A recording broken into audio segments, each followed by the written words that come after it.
નમસ્કાર, આપ જોઈ રહ્યા છો TV9. હું છું જગદીશ. અમદાવાદ લાઈવમાં શરૂઆત કરી એક મહત્વપૂર્ણ સમાચારથી. નજર કરવામાં આવ્યા સમાચાર તરફ, જ્યાં ભાજપના રાષ્ટ્રીય અધ્યક્ષ અમિત શાહની હાજરીમાં બેઠકોનો ધમધમાટ શરૂ થઈ ચૂક્યો છે. મુખ્યપ્રધાન, નાયબ મુખ્યપ્રધાન, પ્રદેશ પ્રમુખની બંધ બાણે બેઠક થઈ છે અને તમામ વચ્ચે બંધ બાણે આ બેઠકોનો દોર શરૂ થઈ ચૂક્યો છે. બાકીની 7 બેઠક માટે ઉમેદવારોની ચર્ચાની શક્યતાઓ જોવાઈ રહી છે. કેશુભાઈ પટેલના પુત્ર ભરત પટેલે અમિત શાહ સાથે બેઠક કરી હોવાનું સૂત્રોના હવાલે આ વિગતો મળી રહી છે અને ભરત પટેલ અને અમિત શાહ વચ્ચેની બેઠક પૂર્ણ થઈ પકવાન પાસે આવેલા બીજેપી કાર્યાલયમાં આ બેઠક થઈ છે. પકવાન કાર્યાલય પર મોટી સંખ્યામાં કાર્યકર્તાઓ પણ હાજર રહ્યા હતા અને નેતાઓ અને ધારાસભ્યોની પણ આ બેઠકમાં હાજરી જોવા મળી હતી. તો અમિત શાહની હાજરીમાં બેઠકોનો ધમધમાટ શરૂ થયો છે. ખાસ કરીને જે બાકીની 7 લોકસભા સીટ માટેના ઉમેદવારોના નામની ઘોષણાને લઈને ચર્ચાનો દોર શરૂ થયો છે. દેશનું ડેવલપમેન્ટ, દેશનું સ્વાભિમાન, દેશનું ગૌરવ અને ગાંધીનગર વિસ્તાર એક ભારતીય જનતા પાર્ટીના જનજનની અંદર એવું છે કે સૌથી વધારે લીડ સાથે અમિતભાઈને વિજય બનાવીએ. 26 સીટનો ટાર્ગેટ, હજુ 7 સીટના નામ જાહેર કરવાના બાકી છે, એની પણ ચર્ચા અહીંયા થઈ શકે. નહીં, 26 સીટ જીતવાની જ છે, એમાં કોઈ પેલો પ્રશ્ન નથી. પ્રજાએ મત બનાવી નાખ્યો છે. અત્યારે તો લીડ કેટલી વધુ કરી શકાય તે માટેનો પ્રશ્ન છે. વધુ માહિતી સાથે જોડાઈ ગયા છે બીજેપી કાર્યાલય ખાતેથી અમારા સંવાદદાતા દર્શલ રાવલ. દર્શલ, રાષ્ટ્રીય અધ્યક્ષ અમિત શાહની સાથે જ બંધ બાણે એક બેઠક તમામ દિગ્ગજો અને કેશુભાઈ પટેલના જે પુત્ર છે ભરત પટેલ, તેમની પણ મુલાકાત થઈ, ચર્ચા થઈ. શું સૂચવે છે આ મુલાકાત?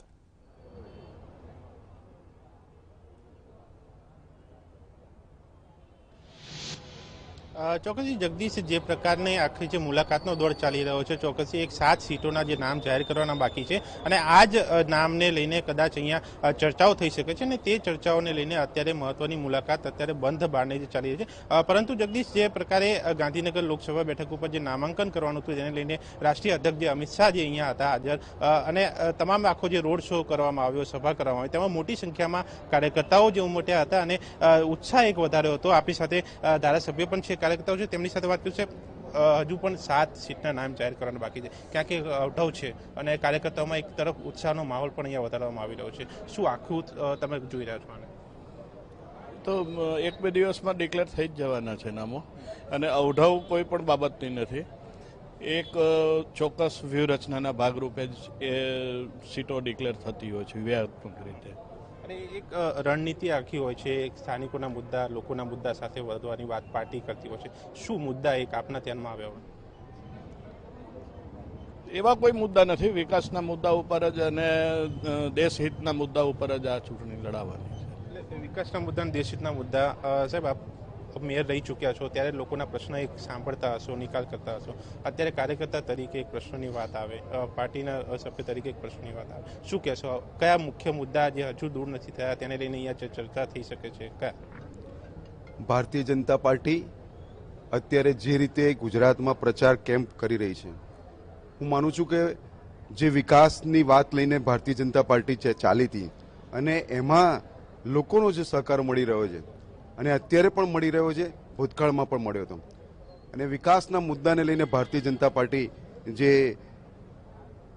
બહુમતી તરફ આગળ વધતી હતી, એવી જ રીતે આ વખતે પણ 26 સીટો ભારતીય જનતા પાર્ટી ગુજરાતમાં મેળવવાની છે.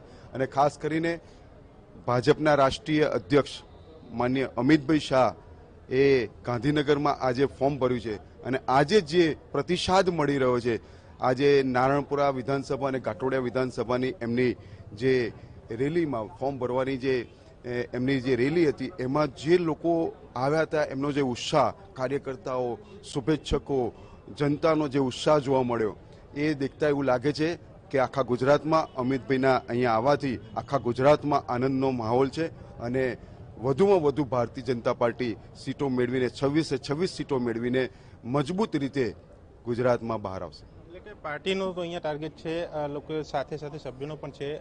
રાષ્ટ્રીય અધ્યક્ષ અહીંયા આવ્યા, કાર્યાલયનું ઓપનિંગ કર્યું, એક સીધા કાર્યકર્તાઓને મળ્યા. શું એક મેસેજ અહીંયા કાર્યકર્તાઓને આપવાનો?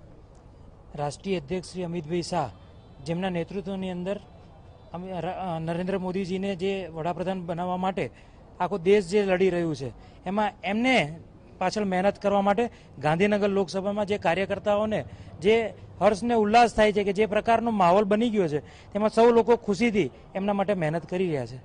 ચોક્કસ અહીંયા મહેનતની વાત છે, એક સીધો કાર્યકર્તાઓનો સંપર્કની વાત છે ને આ જ વાતને લઈને અત્યારે કહી શકાય રાષ્ટ્રીય અધ્યક્ષ જે છે અહીંયા આવ્યા હતા, મુખ્યમંત્રી પણ હાજર રહ્યા હતા, અન્ય ધારાસભ્યો નેતાઓ પણ હાજર રહ્યા હતા અને અત્યારે જે બંધ બારણે એક બેઠક પણ ચાલી રહી છે ને એક એ સૂત્રો પાસેથી માહિતી મળી રહી છે તે પ્રકારે ભરત પટેલે પણ આ જે મુલાકાત લીધી છે અને તે મુલાકાત ક્યાંક અહીંયા મહત્વની માનવામાં આવી રહી છે, પરંતુ તે સ્પષ્ટતા હજુ સુધી થઈ શકી નથી. પરંતુ અત્યારે બેઠકમાં અલગ અલગ મુદ્દાઓની ચર્ચા થઈ રહી છે, 7 સીટોના નામની ચર્ચા થઈ રહી છે અને તે મુદ્દાઓ અને બેઠકની સાથે અત્યારે પાર્ટી જે છે તે આગળ વધવાનો પ્રયાસ ચોક્કસ અહીંયા કરી રહી છે અને આ જે બેઠક જે છે તે મહત્વની માનવામાં આવી રહી છે. જગદીશ.